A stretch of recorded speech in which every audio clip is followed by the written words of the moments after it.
Trying to tackle the issue of Toronto traffic. The mayor calls out construction as a major cause for gridlock ahead of debate over a new management plan. Good afternoon. The city is discussing how to put the brakes on the long-standing and unresolved issue of congestion. Mayor Olivia Chow spoke this morning about some of the roadblocks to improving the flow of traffic. CTV's Mike Walker is live at City Hall with more. Mike. Well, Nathan and Michelle, at this hour, the Infrastructure and Environment Committee is getting an update from city staff on its congestion management plan. The report states that Toronto is the busiest construction city in North America, and as a result, construction is largely to blame for the constant congestion on our roads. Now, the report found that at its peak last summer, travel times more than doubled due to temporary closures of 24% of all roads. The report also found that with the city's population growth, vehicle registrations have increased by 26% since 2014, while the city's roadways haven't been expanded in decades. Now, some of the recommendations included in this congestion management plan are increasing the number of traffic agents from 22 to 67 by the summer, adding them to more than a dozen new intersections in the core, increasing fees for private construction companies that result in lanes being blocked, and expanding signal priority infrastructure at intersections for transit, giving buses and streetcars longer green lights. Here's more from the mayor and the vice chair of the Infrastructure and Environment Committee. Like many drivers, I'm thinking, why can't the city coordinate? Why is there no one working on the job site? Why can't it be done faster? Why are lanes closed for months and months and months? We want to make construction projects transparent, accountable, efficient, and faster so we can clear the roads and ease congestion. And there's no magic bullet, that's for damn sure. But we all got to do our part, and that's why if we all pitch in together with our traffic agents, with our companies that are in construction, with the citizens of Toronto, we just all got to be part of the solution. Now, the mayor also noted that the city plans to increase the number of traffic agents to 100 by the end of this year. And in its presentation to committees, city staff did point out that some of the measures already taken have seen a reduction in travel times in and out of the core. Reporting live at City Hall, I'm Mike Walker. Michelle and Nathan, back to you. Thank you, Mike. We turn now to what's been a very eventful day so far as Canada and the world react to new developments in the battle over tariffs. There is mixed reaction on global markets after Donald Trump's country-specific reciprocal duties took effect. So did a 104% U.S. tariff on China. Beijing is responding with counter duties of 84% on American imports and a 25% Canadian tariff on some vehicles and parts imported from the U.S. also went into effect today. The European Union is also now retaliating. Member states have voted to approve duties on $23 billion in American goods in response to 25% tariffs on imported steel and aluminum. Canada has also been hit with those same U.S. duties. Let's bring in CTV's Renee Rogers. Renee, let's first talk about this escalating trade war between the U.S. and China specifically, and this major move by China. Yes. Hello, Michelle and Nathan. Well, China announcing today that it will be imposing 84% tariffs on U.S. goods, saying it will fight to the end. This all coming after the U.S. placed 84% tariffs on China, which took effect at midnight, bringing the total U.S. tariffs on China to 104% when you factor in already existing tariffs. Now, speaking on Fox Business, U.S. Treasury Secretary Scott Bessent called China's retaliation a, quote, loser for that country. Take a listen. I think it's unfortunate that the Chinese actually don't want to come and negotiate because they are the worst offenders in the international trading system. They have the most imbalanced economy in the history of the modern world. And I can tell you that this escalation is a loser for them. And news of China's retaliation has caused an effect on the stock market. It's really a mixed bag that we're seeing, with some stocks ticking up, others ticking down in the U.S. Meanwhile, Asian and European markets have slid. Trump taking to his social media account to tell Americans, quote, be cool and that everything will work out well. Bessent there also saying today that he does believe, he's confident that this can be resolved, this trade war between China and the U.S. at the highest levels, although no word from China right now on whether it is in the mood to do any negotiating with the U.S. Really makes you wonder where all this is going. Meanwhile, let's turn the lens on us here in Canada. Retaliatory tariffs, as we mentioned, on autos, also in effect today. What does that mean? What could that mean for prices as well as consumers?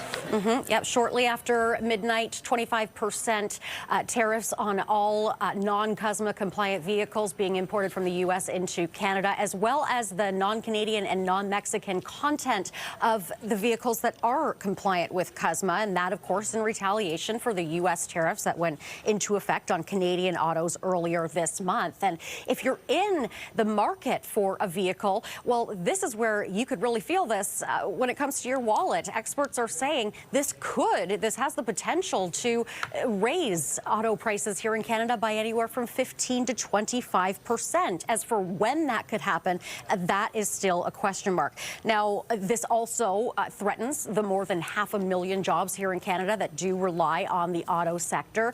Now, to that end, the government has announced that it will be giving details of what it calls a remission framework for auto producers that incentivizes producing autos here in Canada, investments here in Canada, and also helps to protect those jobs that are so reliant on the industry.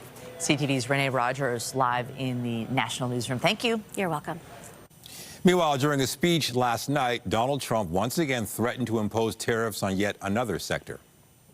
We're going to tariff our pharmaceuticals, and once we do that, they're going to come rushing back into our country because we're the big market. The advantage we have over everybody is that we're the big market. So we're going to be announcing very shortly a major tariff on pharmaceuticals. The U.S. president says he wants more medications made in America. Stocks of global drug makers dropped across the board after Trump's announcement. Pharmaceutical imports were initially exempt from his first set of reciprocal tariffs last week. Switching gears, let's take a look at the forecast in Toronto today. It's still cool, could definitely be warmer for this time of year. It's also potentially unsettled, definitely looking gray there as we look at conditions down by the lake. Jessica Smith is here with the specifics. Hey, it's not the snowy start like it was yesterday, and it's definitely not as cold. It could be worse, but it could also be better. That is April, really, in a nutshell, when it comes to your forecast, because we see this kind of wild swing from temperatures well above to temperatures well below. We had some snow just the other day, and we're looking at a bit of a break today before we have another system making its way in. For now, relatively clear, all things considered. We saw a few very light flurries, leftover lake effect snow, and we'll see potentially a little more as we head into the afternoon, but nothing that's really going to accumulate and impact your drive. A fairly moderate southwesterly wind as we get our day started, and then we're looking at a very moderate westerly wind as we head into the afternoon and evening. Still holding on, cooler, but still on the positive side, so that's something to look forward to. Temperature-wise, as we step in towards the afternoon, it will get a little bit warmer, but we remain below seasonal. Right now, 2 degrees apiece through the island and Pearson. Coming up, we're going to break down the next system on the way tomorrow afternoon, but right now, it's back to Michelle. Thank you, Jess. TTC riders are being asked to pack their patience as the transit agency is warning of big delays along Line 1 today. It says a damaged signal cable near Union Station is what's causing the issue, and it's unclear when the problem will be resolved. CTV's John Musselman's live at Union Station with more on the holdup. John. Well, Nathan, it's not too bad right now. We're not in the rush hour period here at Union Station, but we'll just show you some video and explain the situation down here at Union Station. According to the TTC, they're dealing with a broken signal cable not far from Union Station, and so that will add about 5 to 10 minutes to a trip. That's in wait times between King and St. Andrew stations, and we're talking both directions. Now, the TTC says they'll be working to repair this overnight. I'm not sure how long it will take, but again, you're looking at 5 to 10 minutes between St. Andrew and both ways towards Union Station because they have to slow the trains down as they're approaching Union Station. We had a chance to speak to Stuart Green, with the Toronto Transit Commission. Here's what he had to tell us. No one wants to wait longer. No one wants longer trip times. So our commitment is to getting this repaired as quickly and safely as we possibly can. As I say, we don't know what caused this yet. We're not in the blame game. Right now, our priority is on making the repairs. But once we do that, and as part of those repairs, we'll better understand how this occurred and prevent it from happening again. But right now, we just need to get that service back to full speed. And most of these repairs have to be done about 2 a.m. to 5 a.m., so they'll have to figure out the problem and make the repair. It could be an issue for afternoon commuters here at Union Station who will experience a bit of a delay. Reporting live at Union, I'm John Musselman. We'll send it back to you. Thank you, John. The Financial Accountability Office of Ontario is out with a new report on provincial government spending. It charts the increase seen over a 30-year span and sheds light on the impact of inflation and population growth. CTV's Queen's Park Bureau Chief Siobhan Morris is live with us now to break down these numbers. What do they tell us, Siobhan? Well, we don't often have numbers that span this sort of time period. As you mentioned, 30 years from 1990 all the way to 2023. What they show us is that when you work in factors like population growth, Ontario is spending about 0.5% more per capita now than it was in 1990. Health spending is up big time, about 29% of the budget back then. It's about 41% now. But some of the tangibles in that field are lower. There are fewer long-term care beds when you look at things like population. There are fewer hospital beds, too, and the number of doctors has been bouncing around since 1990. 4 sectors experience spending growth: health, education, justice, and other programs, while 3 sectors experience spending declines: post-secondary education, children, community and social services, and interest on debt. If you are on social assistance right now, if you're on Ontario Works or Ontario Disability, chances are you're living in poverty. And this report tells us that things are going from bad to worse. That's very concerning. We should be lifting people up, not making it harder for them to get by. Right now, the maximum ODSP payment per month is $1,400. During the recent election campaign, all the opposition parties were calling for that rate to be doubled. Progressive Conservatives have tied any increases to the rate of inflation. Reporting live from Queen's Park, I'm Siobhan Morris. Michelle, back to you. Thank you, Siobhan. Also today, the province unveiled plans to expand strong mayor powers to more municipalities. The Ford government has been rolling those enhanced authorities out to mayors in larger cities, starting with, you'll remember, our city, Toronto and Ottawa in 2022. They allow the mayor to more easily override council members on matters of policy related to provincial priorities. That can include issues like housing, roads, and transit. The province says it'll look to extend those powers to 169 additional municipalities by May 1st.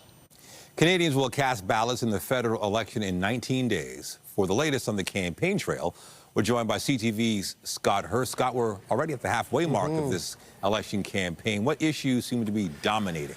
Nathan, here we are at the halfway point, as you mentioned, and still the trade war and the threat of tariffs from the Trump administration continue to loom large over this entire campaign, particularly today, as this is the day Canada's retaliatory tariffs will kick in on the auto sector, and Donald Trump's so-called reciprocal tariffs will reverberate through the global economy as those kick in as well on a whole host of U.S. trading partners. And so that has been one of the big issues throughout this entire campaign and will continue to be, dealing with the threats coming from the Trump administration. But housing is also a big issue. The main parties have all said and promised to build, build, build. Crime, also a big topic. Pierre Poilievre talking about that today in Sault Ste. Marie. But also issues that Canadians have been concerned about for several years now that really saw the Conservatives see their poll numbers rise significantly as they were honing in on these issues for quite some time. Cost of living, inflation, and health care as well. So even though the threat from the Trump administration remains one of the big issues of this campaign and will loom large up until the day Canadians go to the polls, there are many other issues that are being talked about daily on the campaign trail that affect Canadians from coast to coast, Nathan. Absolutely. CTV's Scott Hurst with the latest on the campaign trail. Thank you. Thanks, Nathan. Some more heartbreaking news from the Dominican Republic, where more than 113 people are now confirmed to have been killed in the collapse of a roof at a nightclub. Authorities say more than 255 people were injured when the roof crashed to the floor yesterday as hundreds danced to the music of a popular merengue icon. Witnesses say dust began to fall from the ceiling of the Jet Set Club moments before the roof gave way. Former Blue Jays pitcher Octavio Dotel was among those killed in the tragedy. Prince Harry was back in a London courtroom today for the second day of hearings over the loss of his security detail while in the UK.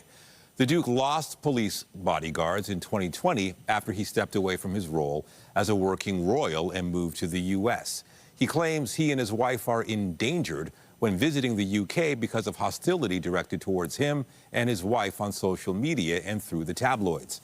Harry's decision to attend the hearings in person is seen as a sign of how important the case is to him.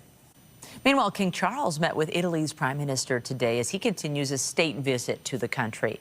Giorgia Meloni welcomed Charles to a villa in Rome this morning. They were received by a mounted honor guard before sitting down for talks. The monarch began his state visit on Monday.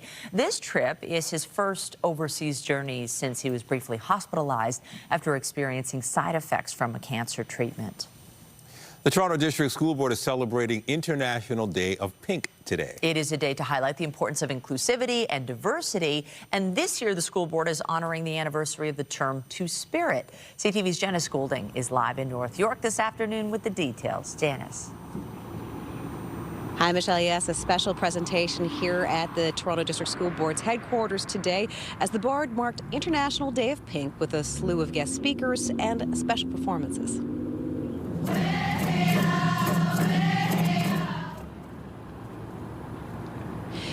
The International Day of Pink was first launched in Nova Scotia in 2007 after a teen was bullied for wearing a pink T-shirt. The next day, two fellow students mobilized other students at the school to wear pink to show support and solidarity against bullying, particularly as relates to 2S LGBTQ+ communities.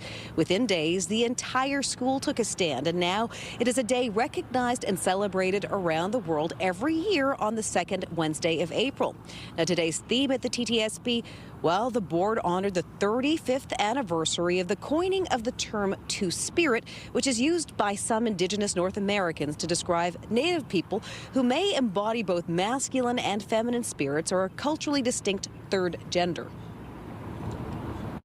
So Two-Spirit itself, if we look at the term, it's being Indigenous, but also it incorporates your being as sexuality and gender diversity and your identity. But it's also important to acknowledge the fact that it's related to your way of being and your cultural background. Art comes in many different ways and many different fashions, and particularly for Indigenous people.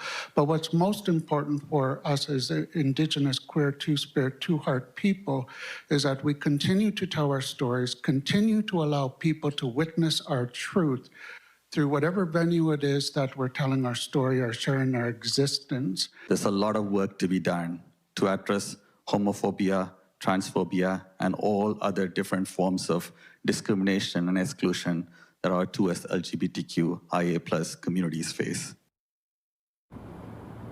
Now, today's special presentation was recorded and broadcast to schools across the board. Reporting live, I'm Janice Goulding.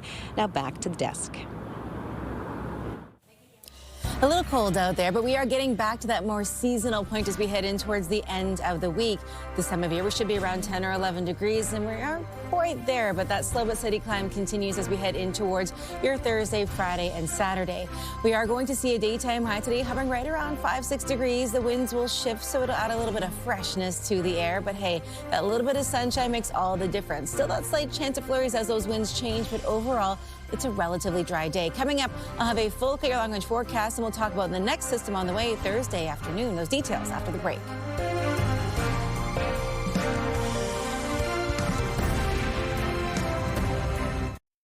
All right, back to that forecast again. Once again, I did not wear the parka today, just a lighter jacket. Fine, it was a bit chilly, but we're going to get through this. Yeah, Nathan refuses. I refuse. I get it. It's mid-April now. I know, but we've been talking about, I bet you a whole bunch of people are happy they kept their snow tires on, because there's those early birds who are like, oh, we're done. No. We got the snow yesterday. Oh, you did? Really? I was trying to like get ahead of the game, and I was like, yeah. But that's okay. You know what? You just, regardless of the tires you have on your car, you have to drive according to the road and weather conditions always. But if you've made that change early, like myself, really take into consideration taking your time, especially tomorrow afternoon, as we watch for a bit of wet snow and some rain to make its way through. Weather is brought to you by the Presser Law Firm. Injury lawyers, you don't pay unless they win. Now, lots of sunshine this morning. If you were maybe up checking out the views from the CN Tower, a beautiful day to do so. Nice and clear. You can see really far. Enjoy it because the cloud cover rolls in this afternoon. And we are also watching for some messy weather tomorrow. So it is just that yo-yo that is spring and that is the month of April. Nothing unusual, but a little unwelcome, depending on if you've already made that winter jacket transition and that winter tire transition. We're holding on relatively clear. We saw a few very, very light flurries early on today. As we head into the afternoon, maybe around school pickup time, a few more blasts of just kind of this leftover lake effect snow, and then we get a break into this evening. It'll be cool, but fairly clear. The winds are helping a little bit to warm things up. We're looking at a fairly moderate wind out of the southwest. It becomes westerly a little bit later on, and then it is going to get a little bit warmer as we head into the end of the week as those winds continue to be more of a southerly flow. For now, it's just 2 degrees. We're feeling a little bit like -2, so it's not awful out there if you have that kind of medium jacket on. But if you're spending more time in the shade than in the sun, it's going to be cold. Into this afternoon, we'll see a daytime high right around 6 degrees, so a little warmer, but still below seasonal. We should be around 11. Everybody hovering just below where they should be for this time of year. As we make our way into this evening, another fresh one, -1. It'll feel like -3, but we're still not quite at that seasonal average of 2 degrees just yet. As we make our way in towards the rest of our day today, again, we're watching this system make its way in from just south of the border. It'll make its way across that southwestern corner of the Great Lakes and then push its way across. This one more so focused in that southwestern corner and then in towards areas through the GTA. So just keep that in mind for your commute tomorrow evening. Timing everything out again, we're looking at a little bit of lake effect snow making its way through. Nothing super serious. As we head in towards our Wednesday evening, we get a little bit of a break, and then we go through to our Thursday morning. This is where things start to get a little interesting. It starts again in towards Windsor and London. For the GTA, your commute to work is going to be all right. A little cloudy, but at least dry. We head into that midpoint of our afternoon. The system becomes a little more widespread. Because it is relatively mild at that point of the day, it's likely falling as a wet snow. And then as we head in towards that evening commute, it starts to transition over to a little bit of rain as temperatures start to change. Again, this is something to keep in mind for that second half of your day commute. So your Thursday afternoon into your Thursday evening, but by Friday, it starts to push out. And we have actually a really beautiful end to the week and weekend ahead of us. Still below seasonal through your Wednesday and your Thursday. We start to see the system make its way out as we head in towards Friday, and then throughout the weekend, things start to improve significantly. But it is that Thursday afternoon and evening commute I want you to keep in mind. Give yourself a little extra time. It doesn't take a lot of active weather to make it a dicey drive. And as we head in towards the weekend, it looks pretty nice. We get back into the double digits, not for long, but hey, every double-digit temperature counts. Michelle, Nathan, I'll send it back to you. Thank you, Jess. Thanks. Well, all throughout the federal election campaign, we'll be taking you to communities across our country to hear what you want from the next government. Today, we head to Arvida in Saguenay, north of Quebec City, in the heart of North America's aluminum-producing region, a sector the U.S. hit with 25% tariffs. CTV's Geneviève Beauchemin went there to hear from voters ahead of this month's election. The first bridge built of aluminum in the world crosses the Saguenay River. It's a powerful symbol of the roots of Arvida, once a company town built from a smelter.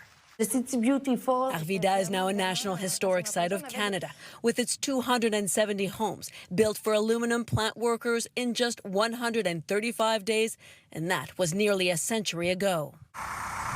We stopped by Square Davis, named after the founder of the aluminum plant, Arthur Vining Davis.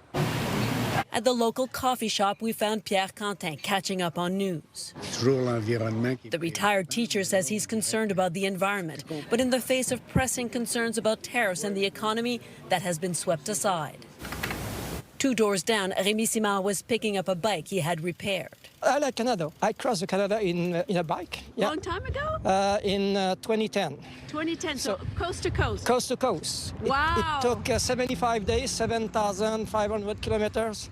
And everywhere the people was amazing. He says he would like politicians on the campaign trail to talk more about the military. We should have a stronger army. I thought that since many, many years, but now I think people with Trump, we know that we need a stronger army. And many here are just trying to determine just how wide-ranging the impacts of those 25% tariffs will be in the long run. A stone's throw from Davis Square, a church is being converted into a museum devoted to Arvida's history. On va savoir tirer notre jeu de l'épingle là ici. Director General Marianne Sales-Côté says she's confident Arvida will survive and thrive despite tariffs. After all, it has withstood other hardships over a century of history. Geneviève Beauchemin, CTV News, Saguenay, Quebec. Coming up, Toronto high school students with incomplete vaccination records could be facing suspension as public health officials deal with a measles outbreak.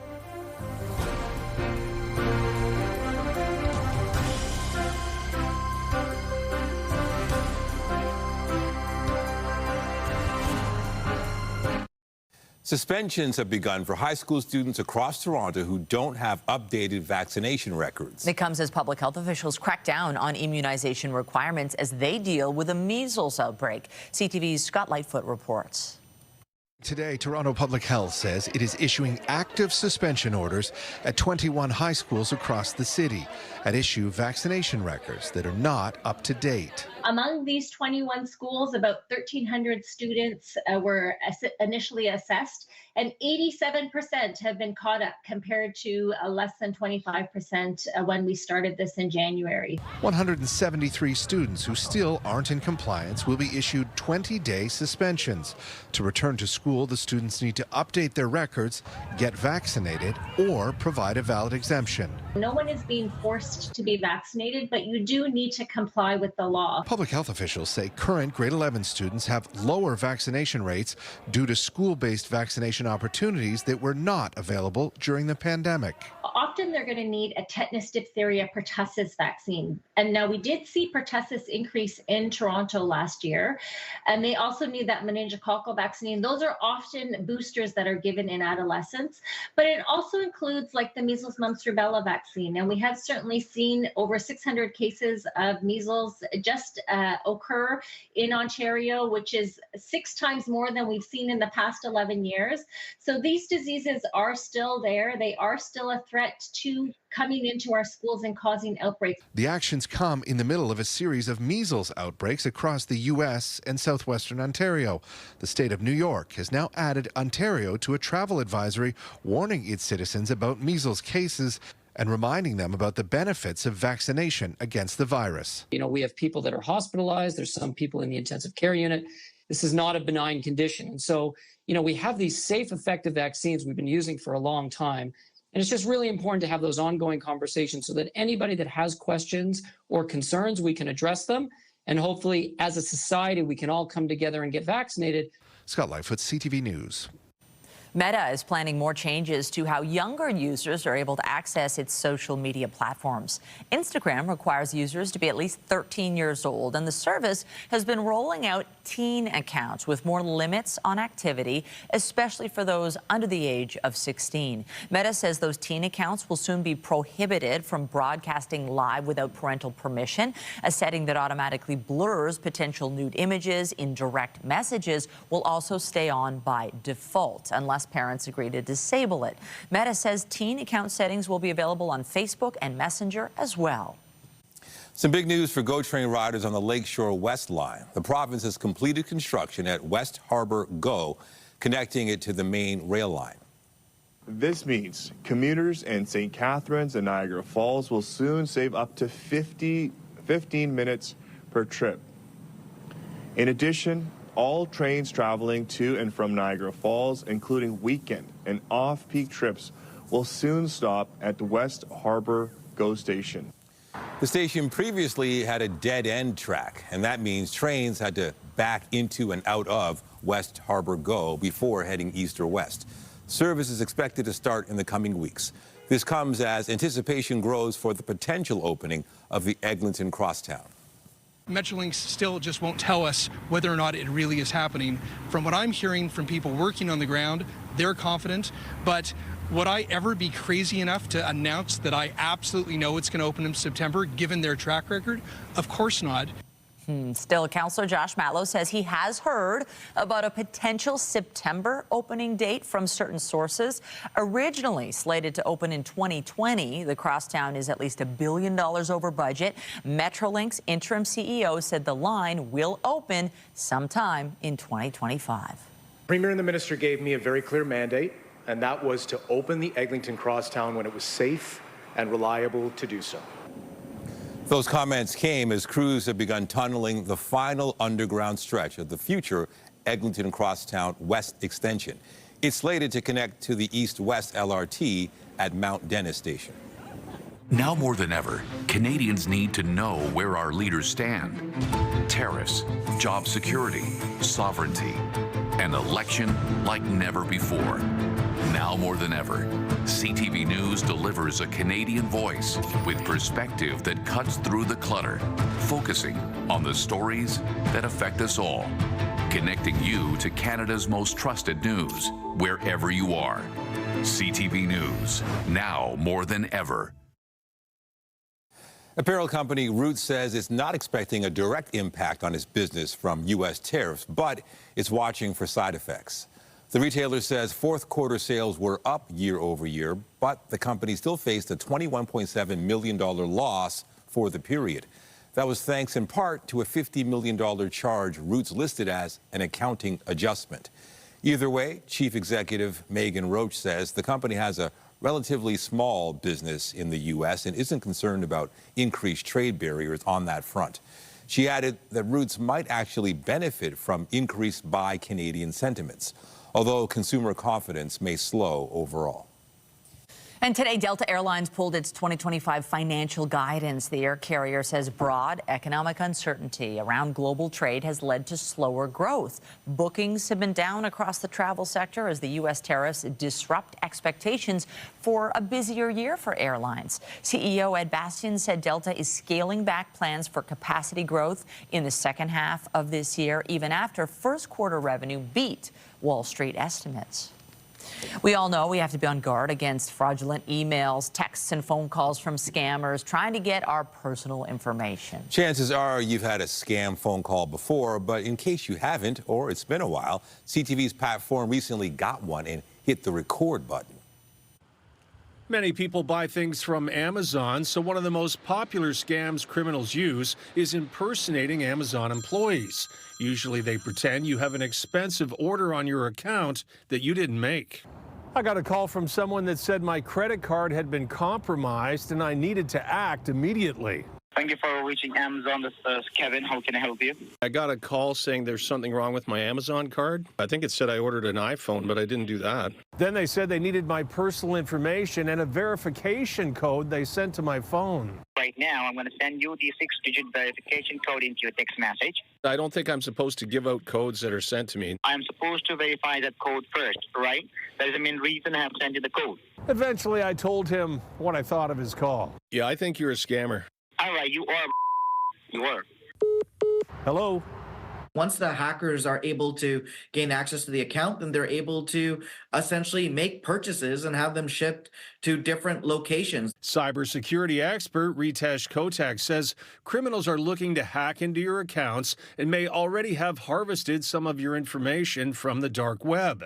To avoid the scam, beware of calls with a false sense of urgency, those seeking your personal information, those asking for bank and credit card or login credentials, and if they claim you have unexpected orders, you must cancel. They're trying to gain unauthorized access into your account, and when you're getting that code, you think you may be giving it to Amazon to verify identity, but what you're really doing is giving it to fraudsters to take over your account. If you're concerned a call you get could be legitimate, hang up and call the company back at a number you find yourself. Pat Foran, CTV News. An Ontario dental office is under fire over how it's cracking down on unauthorized parking. Drivers say they're getting stuck, literally, with warning stickers that are almost impossible to remove. CTV's Sanjay Maru is here with the story.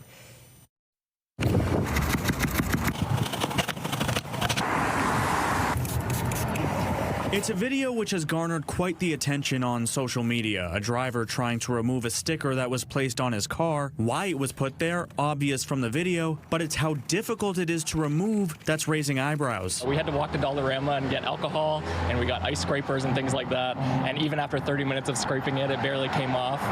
Luckily for us, there was someone who drove by and had some Goo Gone in their trunk. Jake Kelza says he recently parked in the lot beside a coffee shop in Windsor for the first time, not realizing the spots were reserved for the dental office next door. There's signage on the side of the lot attached to the dental office, but on the opposite end, there's no proper signage on like the wall or anything, so I got a little confused. CTV News reached out to Ottawa Street Dental, who confirmed they are behind the stickers, but did not provide further comment. Stickers that look just like the one Kelza received are being sold online, described as hard to remove, impossible to peel off in one piece, and designed to come off in tiny chunks. But he now wonders if using something this difficult to remove could cross a line. Criminal defense lawyer Bobby Russin says that based on the video, using these types of stickers on someone's car could constitute a case of mischief. It looks like something you might have to get a professional glass cleaner to get it properly removed. You know, if that's the case, I think there's a good argument to be made that it interferes with the lawful enjoyment of that person's property. But he says it's not the kind of case that would likely go far. According to Russin, any charge would likely be dismissed if the party responsible for placing the sticker paid for the cost to remove it. It's certainly at that very bottom rung of criminal offenses, but I do think one-time accidental parking, I don't think you're justified in doing that, and I think there is some risk that someone could call that a criminal offense. I get the point of doing it because I'm never going to park there again. I know it's their lot now, but I feel like that could have been shown in a different way. Sanjay Maru reporting. To the world of science now, and a closer look at a story we brought you yesterday. A biosciences company claims it has brought the lost dire wolf species back to life. We've taken a gray wolf genome, a gray wolf cell, which is already genetically 99.5% identical to dire wolves, and we've edited those cells. The genetically engineered wolf pups are between 3 to 6 months old, and they sport long white hair. They've got muscular jaws. They already weigh around 80 pounds, and they're expected to reach 140 pounds. But as the animals grow, independent scientists have poured cold water on the company's claims that they're actually the extinct species. For more on this, you know who we have to bring in. It's CTV Science and Technology Specialist Dan Riskin. Dan, cannot wait to get your take on this. The idea of bringing extinct species back to existence is amazing. The pups look pretty cool, but is that actually what happened here? Yeah, I mean, they are cute, and it is very cool what they've accomplished, but I don't think you can really call it a unextinction of an extinct species. Dire wolves look like normal wolves, but bigger, with bigger teeth, bigger skulls. But the genetics show that they're actually, I mean, they are 99.5% the same in terms of their DNA, but in terms of the family tree of dogs, they're pretty distant. They're farther than jackals from wolves, for example. And so it's quite a genetic distance to get to a dire wolf. And what they've done here is they've taken 20 genes, the number 20 genes from the dire wolf DNA, and they've modified the wolf DNA to match the dire wolf DNA. So 20 out of a genome with 2.5 billion base pairs is not a ton. It's a bit, and they've got different colors and they look a little different, but this is not a dire wolf. It's a wolf. It's a gray wolf, the kind that we have in Algonquin Park, with a couple of genes that have been edited to match what dire wolves used to have. And so it is interesting. It is very, very important to know about, but I think we're being sold something here. When you say unextinct or de-extinction, I think that's pushing the envelope a little farther than is warranted by the science. Dire wolves, lots of, remember Game of Thrones, they were lots of talk of them. Maybe those pups could be used in the filming, but if it's not specifically and scientifically a dire wolf. But with that said, you're talking about it being pretty close. Does this mean bringing animals back from extinction could come at some point? Are we getting closer? Will we ever get there? Yeah, I mean, we go from Game of Thrones to Game of Clones, and we're getting close to this. This technology is a little bit different from from de-extinction. What they're trying to do with this company, Colossal Biosciences, is they're trying to take individual genes that they identify from these extinct creatures, put them into modern analogs, and change these modern animals to be similar to the extinct species. And so they talk about taking an elephant and making it look like a mammoth and work like a mammoth, but it's really still an elephant that's had some mammoth DNA given to it. That hasn't been done yet, to our knowledge. Maybe they'll surprise us and let us know they've actually been growing elephants on a secret farm somewhere. But that's different from taking the DNA of an extinct creature and bringing it back 100% the extinct DNA. And that's what they did in Jurassic Park.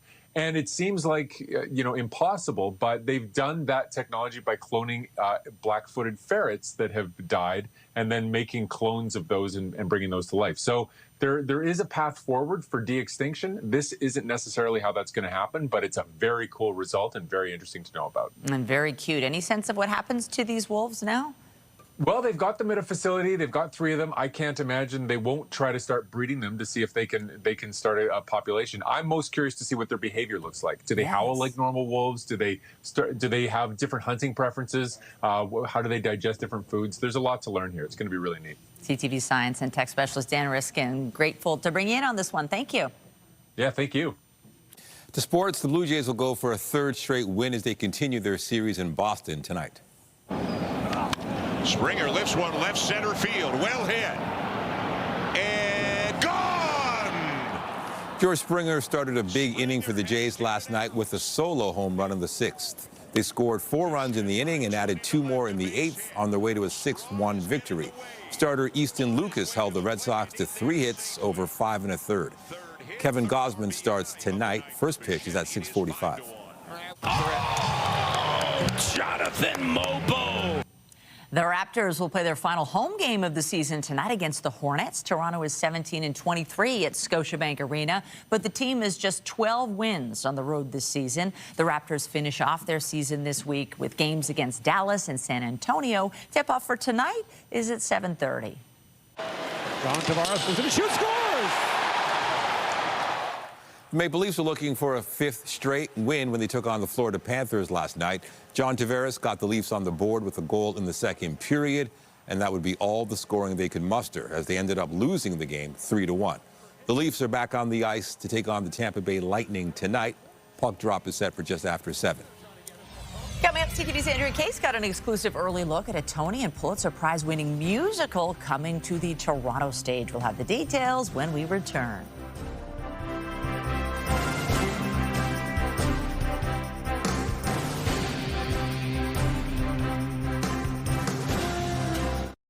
A Pulitzer Prize and Tony Award-winning musical is coming to a Toronto stage. It's called A Strange Loop, and CTV's Andrea Case got a preview. 5'4", high school gym, sneaking a cupcake. These are my memories. These are my memories. Malachi McCaskill says when you are a big, black, queer man, it can be hard to find a play which speaks directly to you.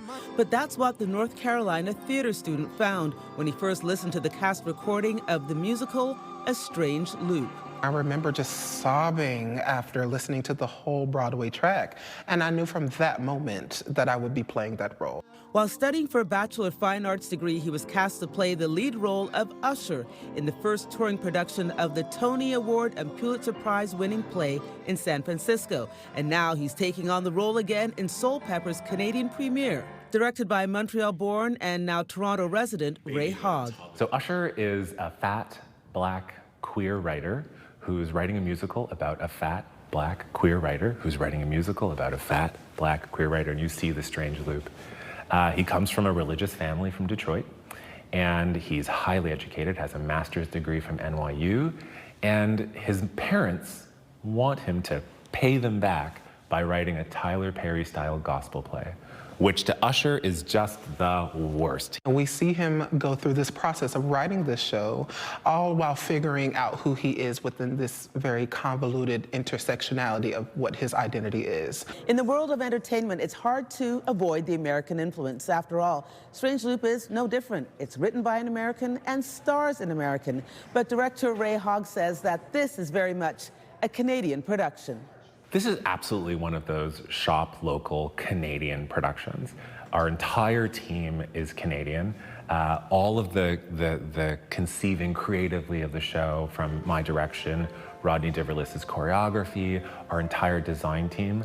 This show is definitely filtered through a Canadian lens. In dealing with life's challenges, playing the role of Usher has taught the 23-year-old your flaws are what makes you. It shows you that your life has worth. Every single person, every single identity that is within the community has worth, and your life is worthy. You're worthy of life. Excuse me, I'm so sorry. Is that perspiration or is that tears? A little bit of both. A Strange Loop is currently in rehearsal. Previews begin on April 22nd and runs until June 1st at Soul Pepper Theatre.